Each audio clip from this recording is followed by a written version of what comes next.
Olá pessoal, hoje quinta-feira, Treino em Foco qualificando o seu treino. A gente vai dar uma continuidade do que nós apresentamos ontem, na quarta, do Treino em Foco Responde, onde a gente analisou um pouco a musculatura envolvida na corrida e hoje a gente vai dar um pouco de prosseguimento nisso. Porque na verdade vários acadêmicos aí de educação física, acredito que inclusive de fisioterapia, pediram que a gente abordasse isso de diferentes maneiras e complementasse algumas interpretações. E eu acredito que para o público em geral também existem algumas particularidades importantes. Eu preparei um material aqui com 30 slides, mas os mais importantes é que eu vou me ater mais. Então a ideia aqui é fazer uma abordagem cinesiológica da marcha, da corrida e alguns fundamentos do esporte e deixar aí para os acadêmicos da educação física e talvez de fisioterapia que façam daí com as lógicas ou com as estratégias que eu vou apresentar aqui para vocês. Então, como é que a gente vai seguir essa aula? Que aqui eu preparei um material como se fosse uma aula para esse pessoal, né? Que o pessoal se pediu muito isso. Nós vamos primeiro definir os padrões básicos da marcha, ver os ciclos, né? Dentro do ciclo da marcha existem fases, dentro das duas fases os eventos. E dentro desses eventos da marcha fazer uma análise angular. É primeiramente o que eu vou fazer, ver os ângulos de movimentação de cada um dos eventos que existe nas duas fases da marcha que já eu apresento para vocês. Vamos dar uma analisada da cinesiologia propriamente dita, daí, através de uns bonecos aqui com animação. Fazer uma análise da inércia e da gravidade sobre a cinesiologia da marcha. Uma análise cinesiológica da corrida em si, que vocês vão perceber que não se modifica assim tão significativamente em relação à caminhada. E depois deixar uma estratégia de estudo aí para os acadêmicos em torno de análise de cinesiologia nos esportes, particularmente na manchete do voleibol. Então vamos lá, ciclo da marcha, que poderia ser igual à passada da marcha. Inicia com o toque do calcanhar no solo e termina quando o mesmo calcanhar, estiver na eminência de tocar novamente o solo. Então essa é a lógica da gente ver aí o ciclo da marcha. Esse ciclo da marcha, depois eu vou mostrar no boneco anatômico aqui, a animação vai ficar mais fácil para vocês. Esse ciclo da marcha ele tem a fase de apoio e a fase do balanço. Fase de apoio quando o pé está em contato com o solo, fazendo o apoio e tração do corpo à frente. E a fase de balanço é quando o contralateral está em apoio e o pé que nós estávamos, o membro inferior que nós estávamos analisando, está em balanço, saindo da parte posterior do corpo e indo até a parte da frente com um voo de fase aérea para reposicionar o calcâneo em contato com o solo. Essas duas fases, elas não têm a mesma proporção de acontecimento. A gente consegue perceber aqui que a fase de apoio tem 60% do tempo de contato, de todo o ciclo da marcha, a fase de apoio ocorre em 60% do tempo, e em 40% do tempo é a fase de balanço, quando o pé está em deslocamento no solo. Lembrando, vamos imaginar assim, que nós estamos caminhando, e você ao caminhar, vamos considerar o membro inferior direito. Ao colocar o calcâneo no solo, nós começamos a contabilizar um ciclo da marcha, uma passada. Então, quando o calcanhar, o pé está em contato no solo, você está na fase de apoio. Isso é em torno de 60% de todo o ciclo da marcha. Quando esse pé se posicionou atrás do corpo e vai fazer o balanço à frente, você ainda continua dentro do ciclo da marcha. Quando o calcâneo volta a tocar o solo, é que nós encerramos um ciclo da marcha e passamos a um segundo ciclo. E essa parte de balanço do pé de trás do corpo à frente, ele encontra-se em torno de 40% do tempo. São 5 eventos para a fase de apoio e 3 eventos para a fase de balanço. Então aqui nós estamos tendo o contato inicial, isso aqui é a fase de apoio que está iniciando. Nós vamos analisar a articulação do quadril, uma linha vertical aqui da ação do centro de gravidade, a linha da articulação do joelho e da articulação do tornozelo. Fazendo uma ligação entre essas linhas, os pontos articulares, nós podemos agora começar a interpretar ângulos. Nós podemos verificar que o ângulo do joelho é em torno de 180 graus, o ângulo do tornozelo, nesse posicionamento, quando colocamos o calcanhar no solo durante a marcha, vejam bem, nós estamos em dorsiflexão do tornozelo, esse posicionamento é em torno de 90 graus e o ângulo do quadril em relação à linha vertical do corpo tem uma flexão de 30 graus. Quando nós fazemos a fase da aceitação do peso, que é o segundo evento dentro da fase de apoio, o primeiro evento foi esse anterior que eu coloquei para vocês, o contato inicial do calcanhar com o solo. A segunda fase é quando o pé se acomoda sobre o solo, então nós chamamos de fase de aceitação do peso. nós podemos perceber que os ângulos se modificam, ou pouco, ou em algumas articulações nada. Nós podemos perceber que o tornozelo que estava a 90 graus vai a 100 graus, então há uma flexão plantar, toda a planta do pé tem contato com o solo, o ângulo do joelho modifica muito pouco e o ângulo do quadril continua lá aos seus 30 graus. Aqui nós temos o terceiro evento da fase de apoio, que é o apoio médio, e nós podemos de novo verificar os ângulos. Vejam bem, o quadril agora está com 0 grau, que o alinhamento do segmento coxa está um alinhamento praticamente ou completamente vertical. O joelho está com 180 graus e o tornozelo permanece com uma flexão ou um ângulo entre perna e pé de 90 graus. Aqui nós estamos na fase agora do apoio terminal, quando nós estamos encerrando, próximos já de encerrar completamente a fase de apoio. Vejam bem que o outro membro inferior já se encontra em apoio, já inicia a fase de apoio. Nós ainda estamos numa fase de tração aqui. Nós podemos ver os ângulos agora que são 20 graus de extensão do quadril, passa da linha central do corpo, o quadril vai para posterior, faz um movimento de extensão, o joelho se mantém em 80 graus e o tornozelo agora vai em torno, isso aqui são médias, né? Em torno de 80 graus. E aqui nós estamos na fase do pré-balanço, que é a fase onde esse membro inferior vai se deslocar para frente. É a última fase de contato com o solo. Nós podemos ver agora que os ângulos, particularmente do joelho, se alteram bastante. O quadril permanece lá com uma extensão aproximadamente aí de 20 graus. E nós estamos na fase do pré-balanço, de retirada do pé do solo e irmos para frente. Então são 5 eventos na fase de apoio. Aqui nós iniciamos a primeira fase do balanço, que nós chamamos de balanço inicial. Podemos verificar que o joelho aqui faz uma flexão relativamente acentuada em 95 graus. O quadril que estava em extensão já entra em flexão.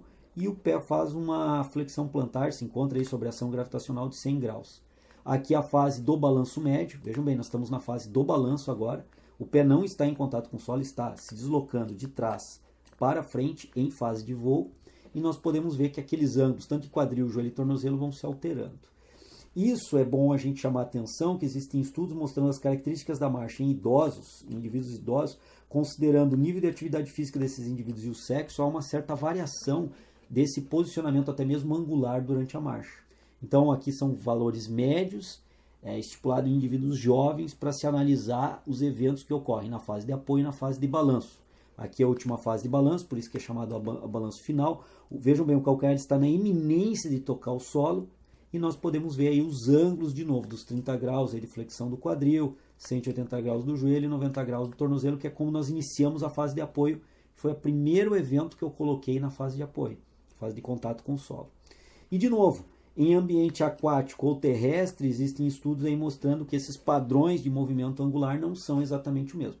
Por que eu apresentei esses padrões de movimento angular e agora nós estamos vendo no vídeo aqui as fases que eu acabei de comentar em movimento? Porque mudando esses padrões angulares de movimentação numa caminhada aquática ou numa caminhada terrestre, nós vamos ter, obviamente, uma certa modificação da musculatura envolvida, ou pelo menos na intensidade dessa musculatura envolvida.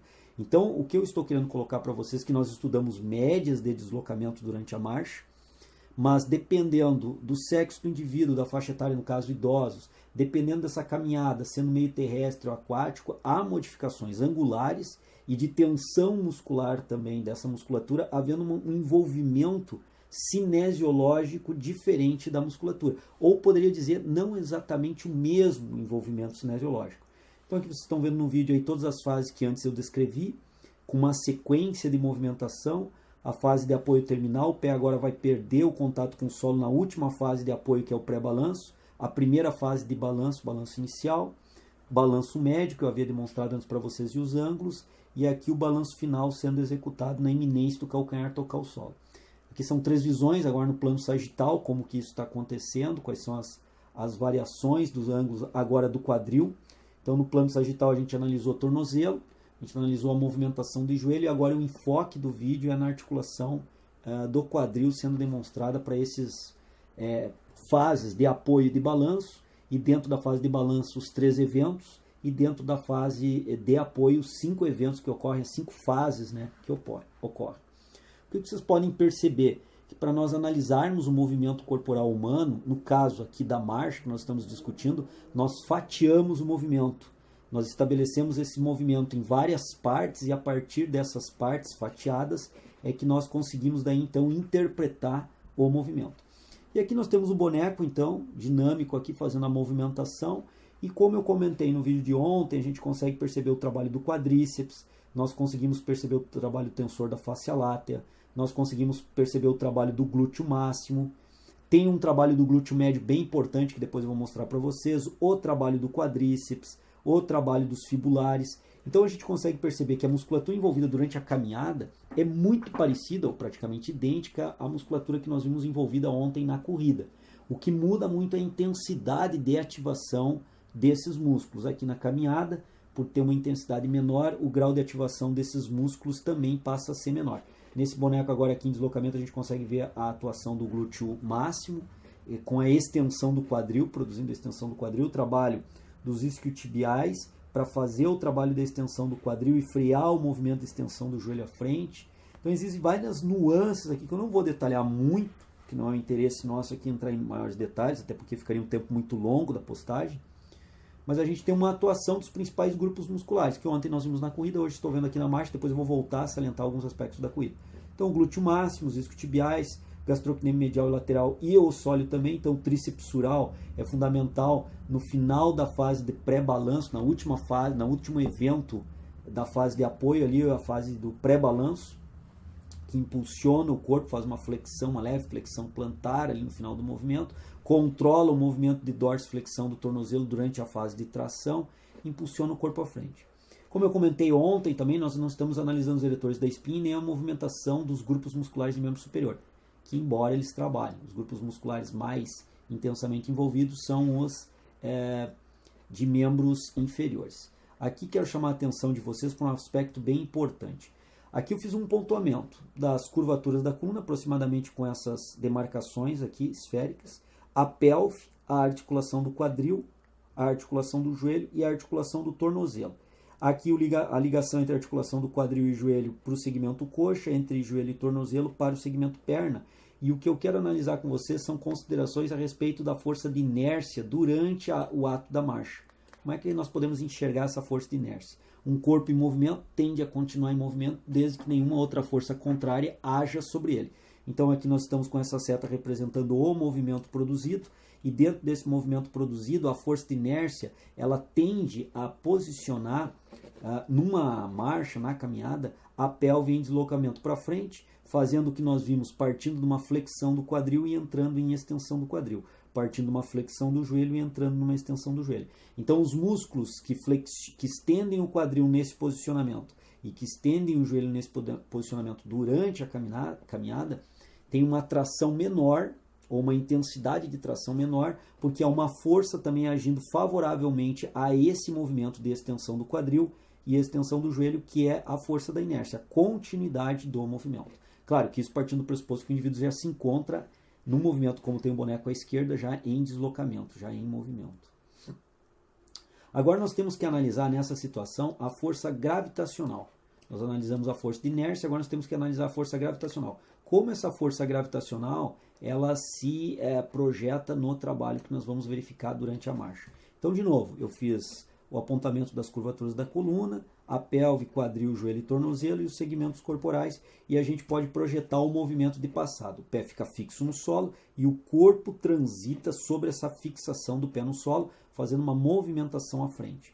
Nessas condições, a gente tem que considerar a força também gravitacional, que é representada aqui pela seta. Essa força, obviamente, é de cima para baixo, tem uma magnitude de 9,81 metros por segundo ao quadrado de tração de força gravitacional, e ela está fazendo o quê? Ela está projetando a pelve, ou todo o corpo, a ação do peso do tronco, dos membros superiores e cabeça, sobre a pelve para baixo.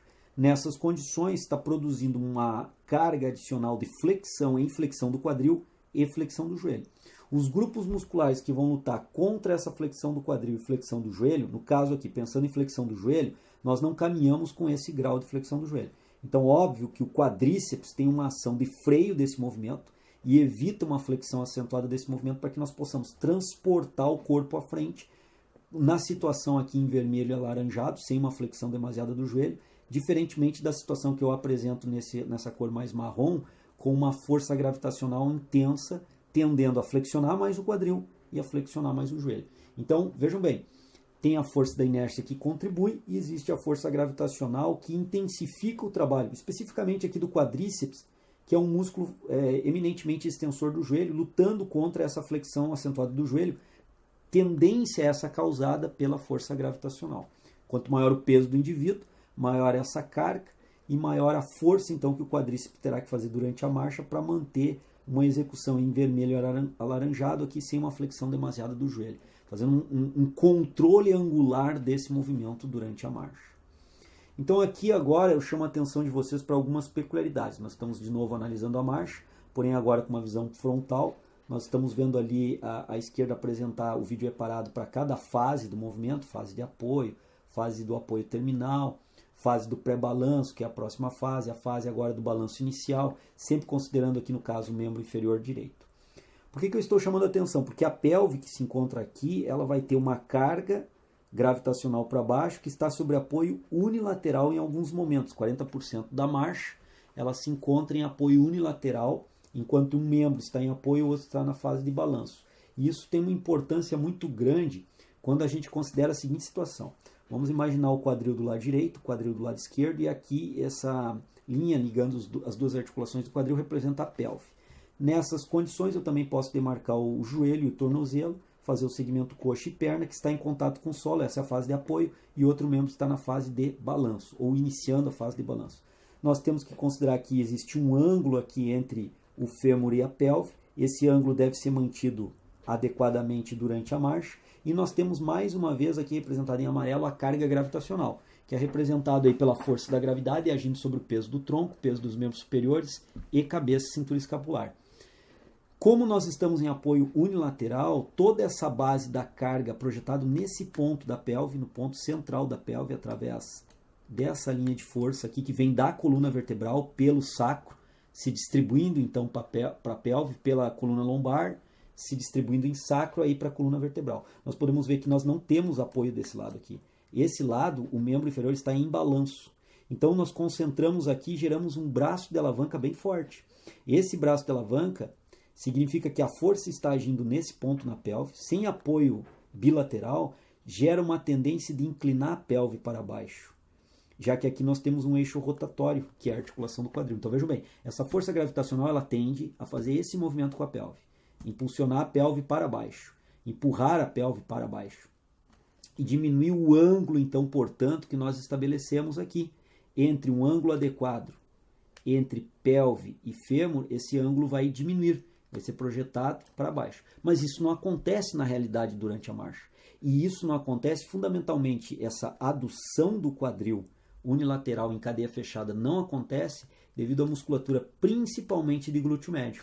Então nós vemos aqui a importância do glúteo médio não só na forma estética, mas também vemos a importância do glúteo médio como uma forma funcional durante a marcha humana, que é importante para evitar essa queda, essa adução do quadril em cadeia fechada que a pelve vai executar por não termos o apoio bilateral, estarmos em apoio unilateral, e essa força gravitacional em relação ao eixo da articulação gera um braço de alavanca, que gera uma tendência de torque em queda da pelve. E que essa tendência de queda da pelve é evitada pela contração e manutenção de uma contração isométrica de glúteo médio. Então vejam bem a importância do glúteo médio durante essa atividade. Bom, e o que nós podemos daí representar da corrida então? Qual é a diferença entre a marcha e a corrida, que nós vimos ontem também num vídeo da corrida, mostrei esse videozinho para vocês. Há uma maior variação do centro de gravidade em função da ocorrência da fase de voo, ou seja, nem sempre haverá os dois pés em contato com o solo. A mudança entre a caminhada e a corrida, normalmente, em média, nós trabalhamos que ela ocorre na velocidade entre 6 a 8 km por hora. Alguns indivíduos a 6, outros a 7, outros a 8, a 7,5, estão transferindo a caminhada para a corrida. Maior retomada de impacto ao solo. Esse impacto do calcanhar no solo, num primeiro momento a força de reação do solo é 1,2 a 1,4 vezes o peso corporal, isso determinado através de plataformas de força, a força de reação do solo. E durante a corrida, claro que depende da intensidade, depende da técnica de corrida do indivíduo, mas passa em torno de 1,4 de impacto vezes o peso corporal para 2 vezes o peso corporal ou 2 vezes 1,1 o peso corporal. Isso gera o quê? Essa fase de voo e esse impacto maior gera um maior esforço da musculatura. principalmente a musculatura que freia o movimento vertical, aquele movimento que eu falei que a ação da gravidade acentuava-se para baixo, né?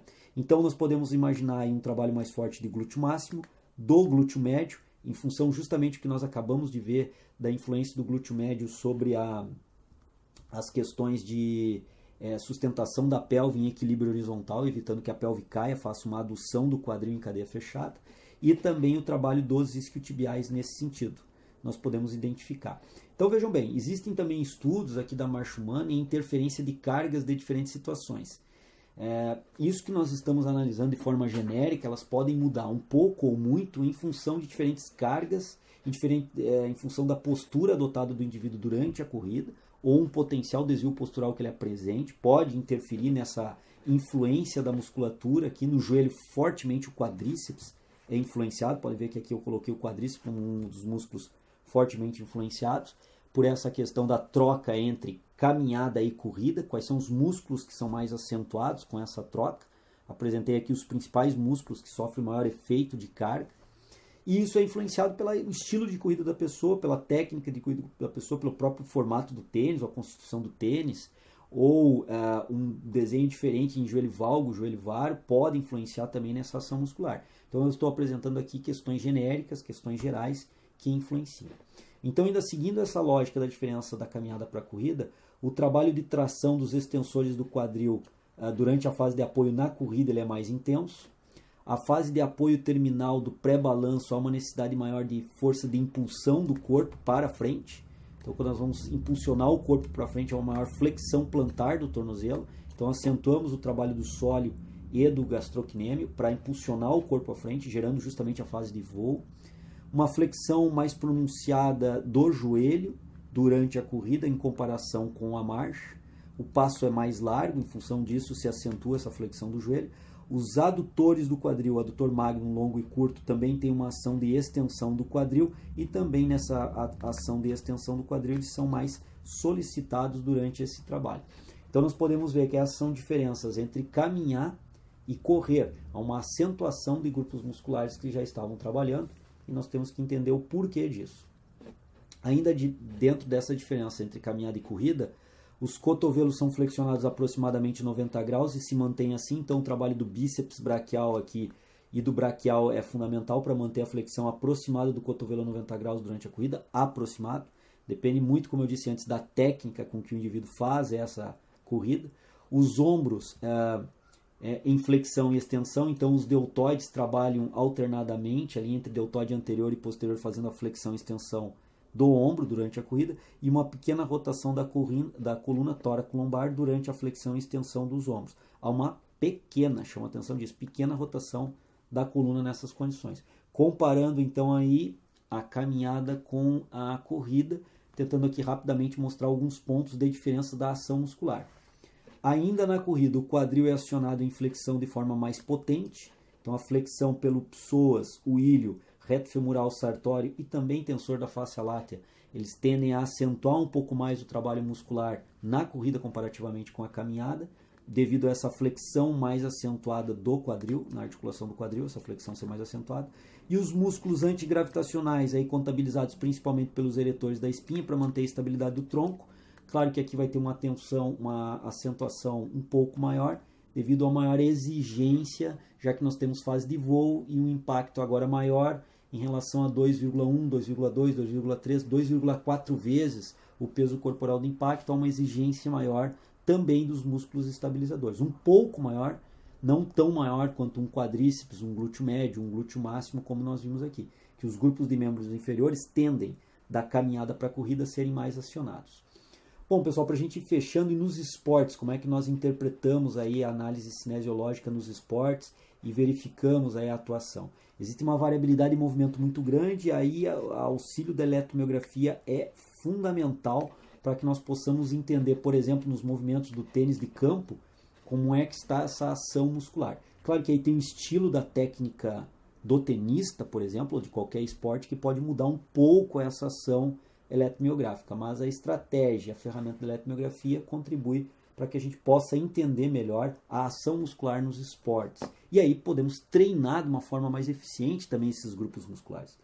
Então, normalmente em cinesiologia se faz uma análise do movimento e da imagem de forma geral do movimento, se cria um esquema estrutural do corpo para analisar a ação muscular, se analisa ângulos, similarmente ao que eu fiz na marcha, tendências do movimento com começo, meio e fim, essas tendências do movimento principalmente gerado pelas forças inerciais e até mesmo gravitacionais, faz uma análise dessas forças de inércia agindo no movimento, da força gravitacional, como eu mostrei na marcha, uma interpretação das ações musculares, aí de forma concêntrica, excêntrica e isométrica. Então são vários passos que o acadêmico, o profissional de educação física, até mesmo o fisioterapeuta vai ter que cumprir para poder analisar cinesiologicamente um movimento esportivo. Então se a gente pegar, por exemplo, a manchete no voleibol, aqui a Sheila executando, a gente primeiro tem que fazer uma estrutura de execução pela imagem. Nós tivemos uma imagem, sim, não um vídeo. Uma estrutura do corpo, a ação da gravidade, como está posicionado sobre o centro de gravidade, o que essa ação gravitacional está gerando de tendência de movimento no joelho esquerdo, no joelho direito, no quadril, na articulação do ombro, nessa posição específica da execução da manchete. A gente pode pensar, por exemplo, nessa execução do Murilo, nessa execução da manchete, com uma técnica totalmente diferente da Sheila, a gente pode perceber aqui com a estrutura corporal, mais uma vez, interpretar o impacto dessa bola com o antebraço, a tendência de movimento da manchete que o Murilo está fazendo para cima, qual é a tendência da gravidade sobre o membro superior nesse posicionamento, e aí interpretarmos qual é a ação, por exemplo, dos deltoides ao fazer essas flexões, fazer essa flexão bilateral do ombro para a execução de uma manchete, aonde os membros superiores estão na altura do ombro. Provavelmente aqui uma manchete que ele está fazendo buscando uma bola para trás, porque normalmente quando a projeção da bola é para frente, o posicionamento dos membros inferiores, os membros superiores aqui é inclinado, normalmente. Aqui uma outra imagem da Sheila, a gente pode fazer a mesma estruturação, imaginarmos aqui o impacto da bola, as tendências de movimento, caso estejam ocorrendo aqui, a ação gravitacional, como ela se encontra sobre o corpo da Sheila, qual é a tendência de movimento que tende a produzir no quadril, no joelho, tanto do lado direito quanto do lado esquerdo, e qual é a tendência de movimento da manchete em si que está tentando ser executada aqui durante esse movimento. São formas que capacitam aqui a gente poder interpretar melhor, no caso aqui um fundamento específico do esporte voleibol, a manchete. Aqui a Mari executando um movimento também de empurrar a bola, provavelmente está projetando a bola à frente. Qual é a tendência de impacto da bola no antebraço?